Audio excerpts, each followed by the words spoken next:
দেখো বন্ধুরা, এই সময় কিন্তু উনানের আঁচটা একটু অল্প রাখতে হবে, তাহলে কি হবে এই গুড়টা কিন্তু ভিতরে ঢুকে যাবে, তাতে কুলটা কিন্তু খেতে খুব সুন্দর হবে। দেখো বন্ধুরা, কিন্তু কুলের আচারটা আমার পারফেক্ট ভাবে দেখো তৈরি হয়ে গেছে, তোমরা দেখলে বুঝতে পারবে। নমস্কার বন্ধুরা, আমি কাকুলি কিচেন হাউসে সবাইকে স্বাগত জানিয়ে প্রতিদিন তোমাদের কাছে নতুন রেসিপি নিয়ে চলে এসেছি। তা আজকে রেসিপি আশা করি ভালো লাগবে। আজকে আমি তোমাদের বানিয়ে দেখাবো কুলের আচার। কুলের আচার তো অনেক ধরনের হয়, একদম নতুন ধরনের একটা করে দেখাবো, খুব টেস্টি খেতে আর খুব সহজ বানানো। তা প্রথম থেকে শেষ অবধি দেখতে থাকো, আশা করি ভালো লাগবে। আর যে সকল বন্ধুরা নতুন এখন চ্যানেলটা সাবস্ক্রাইব করে নি, চ্যানেলটা সাবস্ক্রাইব করে পাশে থেকো। তাহলে চলো শুরু করি। দেখো এই কুলগুলো আমি 4 থেকে 5টা রোদে আমি ভালোভাবে শুকিয়ে নিয়েছি। এই কুলটা আগে আমি একটু গরম জল করে নেব। আর কুলগুলো কিন্তু যেগুলো পোকা আমি বাছাই করে নিয়েছি, কিন্তু পোকা কুল দিলে আচারটা বেশি দিন থাকবেও না আর খেতে অতটা কিন্তু টেস্টি হয় না। দেখো এই বোটাগুলো আমি ছাড়িয়ে নিলাম। দেখো উনানটা আমি ধরিয়ে নিয়েছি, তার জন্য আমি একটু গরম জল করে নেব আগে। দেখো জলটা আমি দিয়ে দিলাম কড়াইয়ে, আমার এইটুকুই হয়ে যাবে। বন্ধুরা, জল গরমটা করার কারণ হচ্ছে কুলটা অনেকটা নোংরা থাকে, নোংরাটাও চলে যাবে, গায়ে লেগে থাকে যেহেতু শুকানো হয় রোদে। আর কুলটাও একটু ফুলবে, তাতে আচারটা একটু খেতে ভালো লাগবে আর দেখতে সুন্দর লাগে কুলটা, সেই জন্য আমি জলটা গরম করে নিচ্ছি আগে। দেখো জলটা কিন্তু গরম হয়ে গেছে, এবার জলটা আমি নামিয়ে এবার কুলটায় আমি কিন্তু ঢেলে দেবো।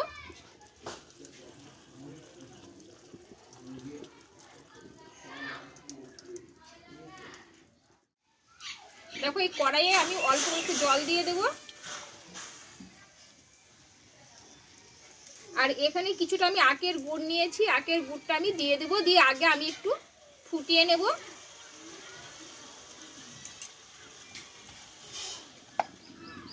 দেখো এই গুড়টা কিন্তু এই বাটিটা ধুয়ে আমি একটু অল্প করে জল দিয়ে দেবো, দিয়ে গুড়টাকে আমি ভালোভাবে গুলিয়ে নেব।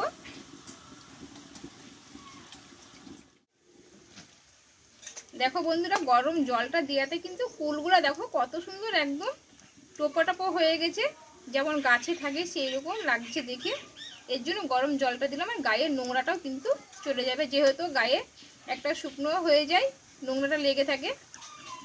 দেখো এখন অনেকটাই কুলগুলো কিন্তু ফুলে উঠবে। এবার গুড়টা আমি ভালোভাবে জাল দিয়ে নেব। দেখো এবার গুড় জলটা ভালোভাবে আমি ফুটিয়ে নেব। দেখো এখানে আমি শুকনো কুলগুলো নিয়েছি 400 গ্রাম, আর তার জন্য এখানে আমি গুড়টা নিয়েছি 250 গ্রাম। তোমরা এই মাপটা ঠিক রাখবে, তাহলে কি হবে এই আচারের একটা টেস্টটাও সমান থাকবে।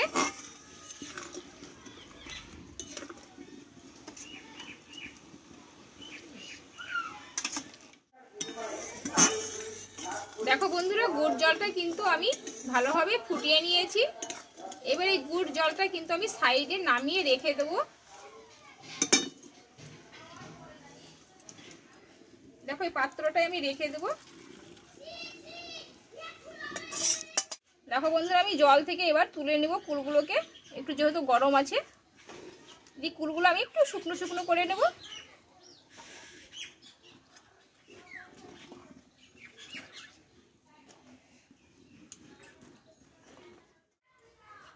দেখো বন্ধুরা, আমি কিন্তু কুলটা আগে ভালোভাবে ধুয়ে নিয়েছিলাম পরিষ্কার জলে দিয়ে, তার জন্য আবার গরম জল করে ধুয়ে নিয়েছি। তা কিন্তু গরম জলটা কতটা নোংরা দেখো তোমরা দেখলেই বুঝতে পারবে। তাহলে বাজারের কেনা কুল হলে তোমরা এইভাবেই কিন্তু কুলটা পরিষ্কার করে আচারটা করে নেবে। দেখো বন্ধুরা, এই আচারটা বানানোর জন্য একটা মেন মশলা তৈরি করতে হবে, তার জন্য এখন আমি কি কি নিয়েছি দেখো।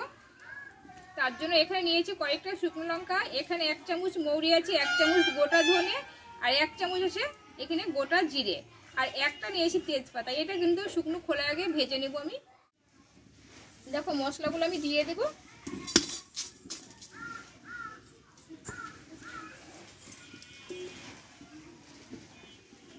দিয়ে এবার ভালোভাবে একটু নাড়াচাড়া করে আমি ভেজে নেব। খুব হাওয়া দিচ্ছে বন্ধুরা, তোমরা দেখতেই পাচ্ছ।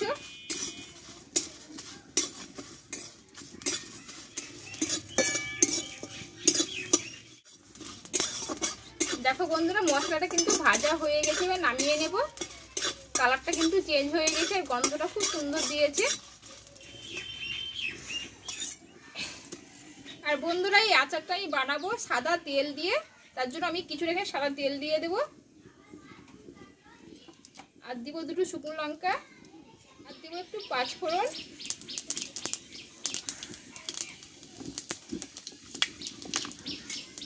এবার ধুয়ে রাখা কুলগুলোকে ঢেলে দেবো, নাড়িয়ে নেব। এখানে দিব অল্প আমি একটু হলুদ গুঁড়ো, আর দেবো স্বাদ মতো লবণ। লবণটা আমি একটু অল্প করে দিলাম, দিয়ে এবার একটু নাড়াচাড়া করে নেব।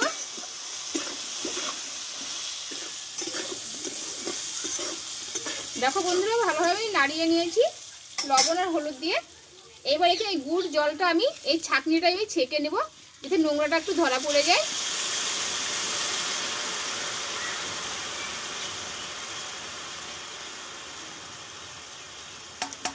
দেখো কতটা নোংরা ধরা পড়লো, আখের যে একটা খাকি থাকে কিন্তু সেটা কিন্তু ধরা পড়ে গেছে। তোমরা সবসময় আচার করতে গেলে, যে কোনো আচার করতে গেলে কিন্তু এই গুড় জলটা এভাবে ছেঁকে নিতে পারো। এবার কিছুক্ষণ আমি ভালোভাবে কুলগুলোকে এই গুড় জলে ফুটিয়ে নেব।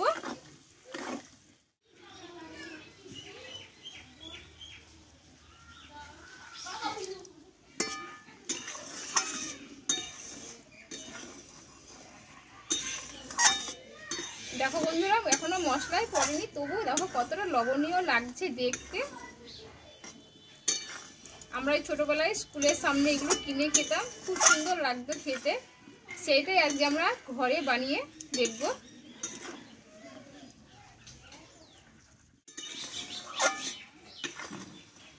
দেখো বন্ধুরা, এই সময় কিন্তু উনানের আঁচটা একটু অল্প রাখতে হবে, তাহলে কি হবে, এই গুড়টা কিন্তু ভিতরে ঢুকে যাবে, তাতে কুলটা কিন্তু খেতে খুব সুন্দর হবে। আর যারা গ্যাসে করবা, কিন্তু গ্যাসের জালটাও কিন্তু আস্তে রাখতে হবে একটু, ঠিক যাতে এইভাবে ধীরে ধীরে যাতে ফুটতে থাকে।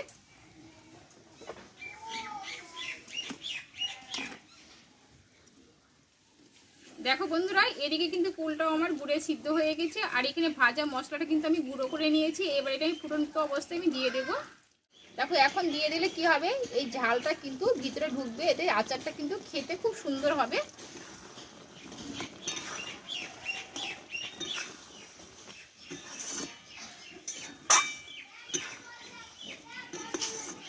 এই মশলাটা দেওয়ার পরে অল্প আছে আমি 3 থেকে 4 মিনিট মতো ফুটিয়ে নেব, তাহলে কিন্তু পুরো মশলাটা ভিতরে ঢুকে যাবে।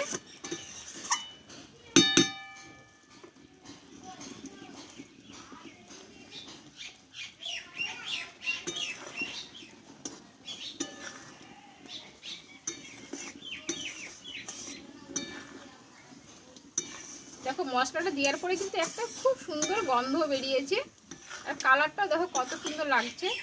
আচারটা দেখো তোমরা দেখলেই বুঝতে পারবে কিন্তু।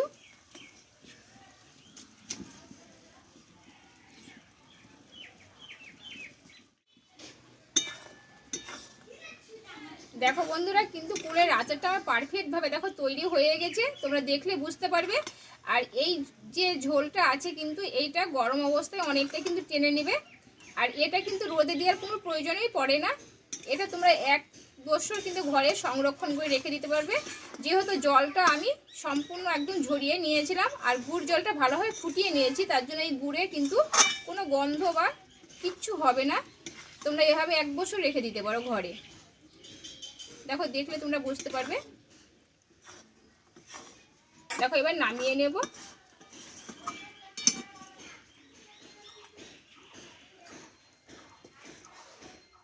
বন্ধুরা, তাহলে আমার কুলের আচারের রেসিপিটাও হয়ে গেল, খুব সহজে বানানো। আর তোমরা বাড়িতে একবার বানিয়ে দেখতে পারো, আশা করি ভালো লাগবে। আর আমার কুলের আচারের রেসিপিটা কেমন লেগেছে কমেন্ট করে জানাবে, ভালো লাগলে একটা লাইক করে দিও। আবার পরে তোমাদের কাছে নতুন রেসিপি নিয়ে আসবো। ভালো থেকো, সুস্থ থেকো, টাটা।